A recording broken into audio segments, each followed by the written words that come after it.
E aí, pessoal, tudo bem com vocês? Voltando com os vídeos aqui no YouTube com uma temática nova que eu vou começar a abordar. Vai ter playlists aqui falando sobre assuntos cristãos do nosso cotidiano, assuntos também da vida minimalista, estilo de vida, um pouco assim sobre algumas artes e decor também que eu faço, eu quero trazer aqui para vocês. Na praia, vendendo minha arte, das coisas que a natureza dá pra gente.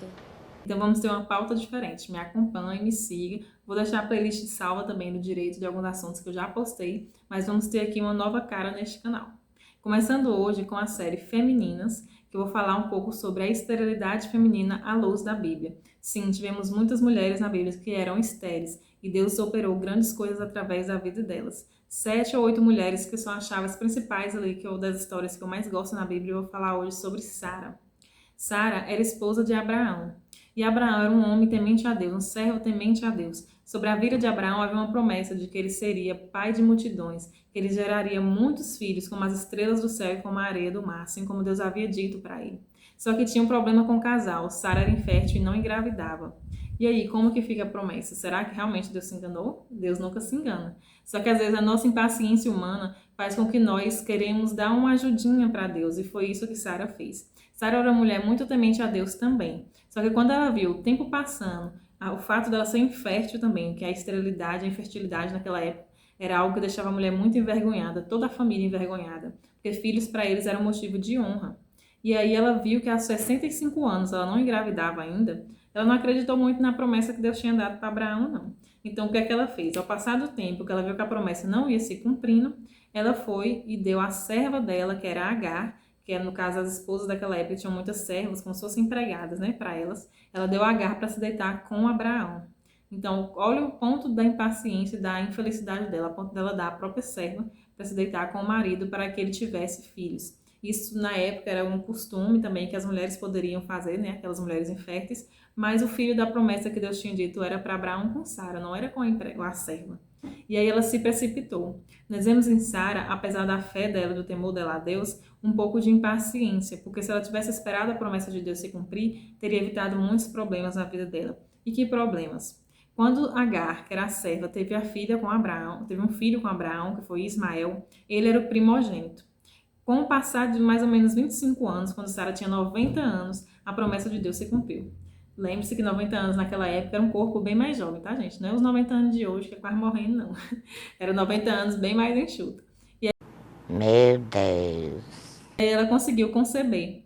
E quando ela concebeu, Deus já havia avisado, né, anteriormente que ela iria sim engravidar. Ela deu ao nome do filho de Isaac. Isaac era o filho que Deus havia prometido, era o filho do casamento.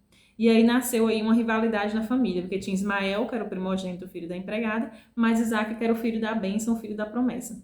E aí Sara, com o passar do tempo que Ismael era mais velho, né? A empregada Agar ficou um pouco pirraçando Sara enquanto ela não engravidava, porque ela era infértil e ela tinha conseguido dar um filho para o Abraão e a Sara não conseguia. Isso fez com que Sara percebesse que não seria bom também que as duas crianças crescessem juntos. Ela pediu para que expulsasse Ismael ali com a mãe dele para o deserto, para que não crescesse perto de Isaac. E aí Abraão foi e fez isso. Quando ele expulsou Ismael para crescer no deserto, creio que gerou uma ruptura e um sentimento talvez de mágoa e ressentimento na família dele. Porque Ismael era o primogênito e para eles naquela época, o primogênito era o detentor da herança, da bênção. Ele tinha a bênção maior do que os outros filhos. Então deve ter crescido nele, naquela família, né, de Ismael e a mãe dele, Agar, aquele sentimento ali de que tinha sido rompido o que era deles de direito. Mas Isaac, né, que era o filho de Sara com Abraão, cresceu ali no seio da família e gerou aí duas nações rivais, os ismaelitas, que eram os descendentes de Ismael, e os descendentes de Isaac, que eram os israelitas. Esses povos, gente, foram se multiplicando de uma maneira tão grande que eles começaram a brigar pela herança do próprio Abraão, porque já havia aí um desgaste, né, entre os dois filhos.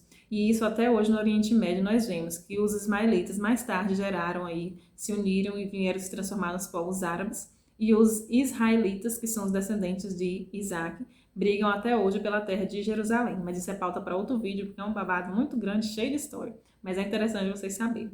Mas o que vemos aqui com Sara? A impaciência de Sara fez com que ela tomasse uma decisão precipitada e errada. Deus não havia pedido ela para dar a serva para dormir com Abraão, mas Deus havia dito que cumpriria a promessa na vida dela. Ela, por estar com a idade avançada e ser estéril, não soube esperar. Ela acreditou que realmente não se cumpriria, que já era uma idade muito avançada para que ela ficasse grávida. E aí a decisão dela errada fez com que duas nações rivais nascessem, né? Que eles são descendentes aí de Abraão. E até hoje no mundo nós vemos quantas guerras que não acontecem por isso. Tudo por conta da decisão precipitada. Então, apesar da fé e do temor dela a Deus, nós vemos que não precisamos ter essa impaciência. Às vezes a promessa de Deus na nossa vida, ela demora a se cumprir. Deus tem sonhos e projetos para nós que não é no nosso tempo, não é quando a gente quer. Ele tinha promessa para Sara e não era no tempo dela, mas era no tempo que Deus havia designado. Então não podemos ser impacientes. Aqui nós falamos de infertilidade relacionada a filhos, mas infertilidade pode ser um sonho, um projeto que você não está esperando conceber, você não está tendo essa paciência de conceber a promessa e você está querendo dar o seu jeitinho e tomando decisões erradas. Então vamos aprender com Sara, com o exemplo dela, a ser mais paciente, a esperar o tempo certo de Deus para cumprir os projetos e sonhos da nossa vida. E enquanto esperamos, continuamos buscando a Deus, servindo a Deus, porque isso tudo que a gente faz de bom volta para a gente. Então por hoje é só, pessoal. Fique aí até a próxima mulher que eu vou falar com outro exemplo maravilhoso pra gente no próximo vídeo.